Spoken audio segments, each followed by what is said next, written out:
अस्सलाम वालेकुम students, first year chemistry chapter number 3। और आज का हमारा टॉपिक है pressure and unit of pressure. ठीक है, सबसे पहले अगर हम प्रेशर को डिफाइन करें तो pressure is the force per unit area. Force per unit area, इसको हम क्या बोलते हैं? प्रेशर का नाम देते हैं। ठीक है, इसको अगर मैथमेटिकली हम रिप्रेजेंट करते हैं तो P is equal to F/A। ठीक है, force per unit area. Pressure of gas की अगर हम बात करें, क्योंकि ये चैप्टर नंबर 3 हमारे पास गैसेस के हवाले से है, तो फॉर एग्जांपल कि हमारे पास एक कंटेनर है और इस कंटेनर में मैंने गैस के मॉलिक्यूल्स को फिल कर लिया है। ठीक है, जब मैंने इस कंटेनर के अंदर गैस के मॉलिक्यूल्स को फिल किया तो आपको पता है कि गैस के मॉलिक्यूल्स कोलाइड करते हैं, collide with one another and with the wall of container. Container की वॉल के साथ भी स्ट्राइक करते हैं, एक दूसरे के साथ भी स्ट्राइक करते हैं और प्रेशर को एक्सर्ट करते हैं। सपोज करें कि ये मेरे पास एक मॉलिक्यूल है, जिस फोर्स के साथ वो इस कंटेनर की वॉल से टकराया उसको अगर हम F से रिप्रेजेंट करें और जिस एरिया के अंदर वो टकराया उसको हम A से रिप्रेजेंट करें तो this is the pressure force per unit area. इसको मैं क्या बोलूँगी? प्रेशर बोलूँगी। ठीक है, अब यहाँ पे मैंने कुछ टर्म्स लिखी हैं कि pressure is directly proportional to number of moles. जितने नंबर ऑफ मॉलिक्यूल्स या नंबर ऑफ मोल ज़्यादा होंगे कंटेनर में, उतने ही ज़्यादा वो मॉलिक्यूल एक दूसरे से स्ट्राइक करेंगे, कोलाइड करेंगे और उतना ही ज़्यादा वो प्रेशर एक्सर्ट करेंगे। दूसरा मैंने पॉइंट लिखा, pressure is directly proportional to temperature. देखिए, टेम्परेचर ज़्यादा होगा तो मॉलिक्यूल की काइनेटिक एनर्जी ज़्यादा होगी और काइनेटिक एनर्जी अगर ज़्यादा होगी तो इसका मतलब है कि वो ज़्यादा प्रेशर उसको एक्सर्ट करेंगे। और third one is pressure is inversely proportional to volume. जब हम एक बड़े साइज़ का कंटेनर लें और उसके अंदर अगर हम सेम गैस को रखें तो उस केस में जो उसका प्रेशर होगा वो कम होगा, लेकिन अगर हम कंटेनर का वॉल्यूम कम कर दें तो उस केस में जो उसका प्रेशर है वो क्या होगा? ज़्यादा होगा। क्लियर है? तो अब हम प्रेशर के डिफरेंट यूनिट्स की तरफ चलते हैं और इसमें से सबसे पहला जो यूनिट हम स्टडी करेंगे वो है हमारे पास एटमॉस्फेयर। जी तो स्टूडेंट, सबसे पहला जो हमारे पास प्रेशर का यूनिट है वो है एटमॉस्फेयर और उसको हम शॉर्ट फॉर्म में ATM से रिप्रेजेंट करते हैं। ठीक है, अब सबसे पहले हम अंडरस्टैंड करेंगे कि 1 ATM जो है वो प्रेशर किसके बराबर होगा। सबसे पहले मैं इसको एक्सप्लेन करती हूँ कि फॉर एग्जांपल आपके पास, आप कह दो कि एक टब है। ठीक है, और आप इसको सी लेवल पे ले जाओ और इस टब को आप जो है वो फिल कर दो मरकरी के साथ। ठीक है, मरकरी के साथ आपने जो है वो इसको टब को फिल कर देना है। फिर आपने क्या कंसीडर करना है कि फॉर एग्जांपल आपके पास एक कैपिलरी ट्यूब है। ठीक है, और ये हमारे पास इस तरह से शीशे की बनी हुई एक कैपिलरी ट्यूब है और इस कैपिलरी ट्यूब को भी आपने क्या करना है? इस कैपिलरी ट्यूब को भी आपने मरकरी से फिल करना है। इस कैपिलरी ट्यूब की अगर मैं क्रॉस सेक्शनल एरिया देखूँ तो वो मेरे पास है 1 सेंटीमीटर स्क्वायर और अगर मैं इसकी लेंथ की बात करूँ तो वो मेरे पास 1 मीटर है।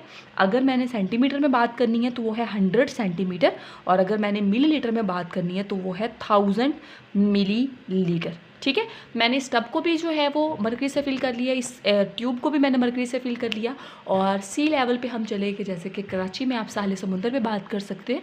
ठीक है, कि वहाँ पे चले गए।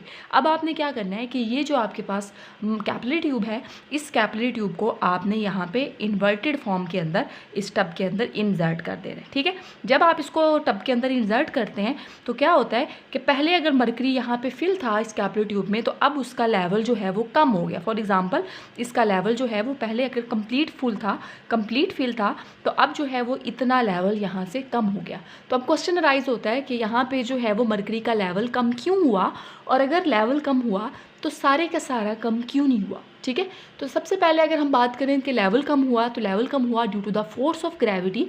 ठीक है, और अब सारे का सारा कम क्यों नहीं हुआ? तो इसका मतलब है कि ये जो हमारे पास मरकरी है, इर्द गिर्द की हवा जो है वो इस मरकरी के ऊपर प्रेशर एक्सर्ट कर रही है, इसके ऊपर प्रेशर अप्लाई कर रही है।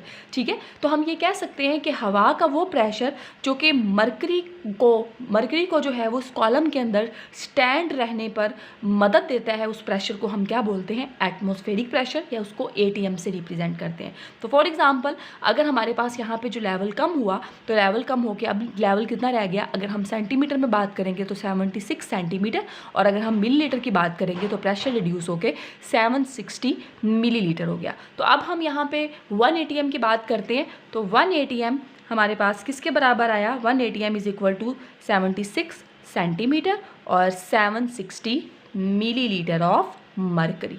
तो यहाँ पे इसी चीज़ को डिफाइन किया हुआ है, द प्रेशर ऑफ एयर, हवा का वो प्रेशर डैट कैन सपोर्ट, जो कि सपोर्ट करता है 760 मिलीलीटर मरकरी को सपोर्ट करता है एट सी लेवल पे, इज कॉल्ड 1 एटमोसफेयर। दूसरी जो डेफिनेशन है, it is the force exerted by 760 millilitre और 76 सेंटीमीटर। अगर सेंटीमीटर में बात करोगे तो 76, अगर मिलीलीटर में बात करोगे तो 760 millilitre long column of mercury on an area of 1 centimetre square. इसका एरिया कितना था? 1 सेंटीमीटर स्क्वायर, और आपके पास जो है वो टेम्परेचर कितना था? 0 सेल्सियस। Clear students?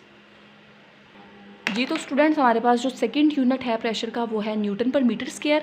ये हमारे पास सिस्टम इंटरनेशनल यूनिट है। Pressure is equal to force per unit area, force को न्यूटन से रिप्रेजेंट करते हैं, एरिया को मीटर स्क्वायर से, तो आपके पास यूनिट आ जाएगा न्यूटन पर मीटर स्क्वायर। ये सिस्टम इंटरनेशनल यूनिट है। थर्ड जो प्रेशर का यूनिट है वो हमारे पास पास्कल है, इसको PA से रिप्रेजेंट करते हैं। इसको इंट्रोड्यूस करवाया था ब्लेस पास्कल ने, और इसी के नेम की बेस पे जो है वो इस यूनिट का नाम पास्कल रख दिया गया। 1 पास्कल किसके बराबर है? 1 pascal is equal to 1 newton per metre square. और अगर हम पास्कल का ATM के साथ रिलेशनशिप देखें तो उस केस में हमारे पास क्या है कि 1 ATM is equal to 101325 newton per metre square.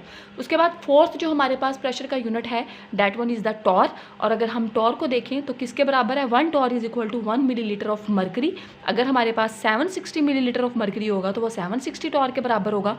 ठीक है, टॉर का हमारे पास जो है वो न्यूटन मीटर के साथ और एटमोसफेयर के साथ क्या रिलेशनशिप है उसको देखते हैं। 1 ATM is equal to 760 torr is equal to 101325 newton per metre square. जी, तो स्टूडेंट्स नेक्स्ट यूनिट है हमारे पास PSI।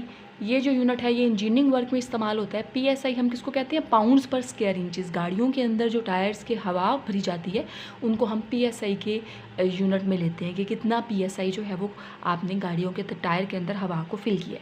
ठीक है, अब PSI का ATM के साथ, टॉर के साथ या न्यूटन पर मीटर के साथ क्या रिलेशनशिप है?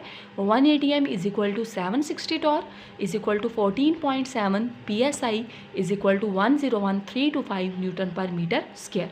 एंड लास्ट यूनिट जो कि प्रेशर का है, this one is the millibar. ये जो यूनिट है ये कौन यूज़ करते हैं? मेट्रोलॉजिस्ट। मेट्रोलॉजिस्ट कहते हैं माहिर मौसमियात को। ठीक है, तो अब यहाँ पे देखते हैं कि तमाम यूनिट्स का मिली बार के साथ क्या रिलेशनशिप है। 1 ATM किसके बराबर होता है? 760 टॉर किसके बराबर होगा? 14.7 PSI। न्यूटन पर मीटर में देखें तो 101325 न्यूटन पर मीटर स्क्वायर, और अगर मिली बार में देखेंगे तो कितने मिली बार के बराबर होगा? 1013.25 मिली बार के बराबर होगा। तो ये थे स्टूडेंट्स वो तमाम यूनिट प्रेशर्स के जो कि हम यूज़ करते हैं, कहाँ कहाँ पे यूज़ करते हैं वो भी देख लिया, और किस यूनिट का किसके साथ क्या रिलेशनशिप है उसको भी हमने डिटेल में स्टडी कर लिया। होप सो स्टूडेंट्स आपको ये लेक्चर क्लियर होगा। किसी भी किस्म की कोई कन्फ्यूजन हो तो आप कमेंट बॉक्स में पूछ सकते हैं। अपना बहुत सारा ख्याल रखिएगा। मिलते हैं एक नए लेक्चर के साथ। अल्लाह हाफिज़।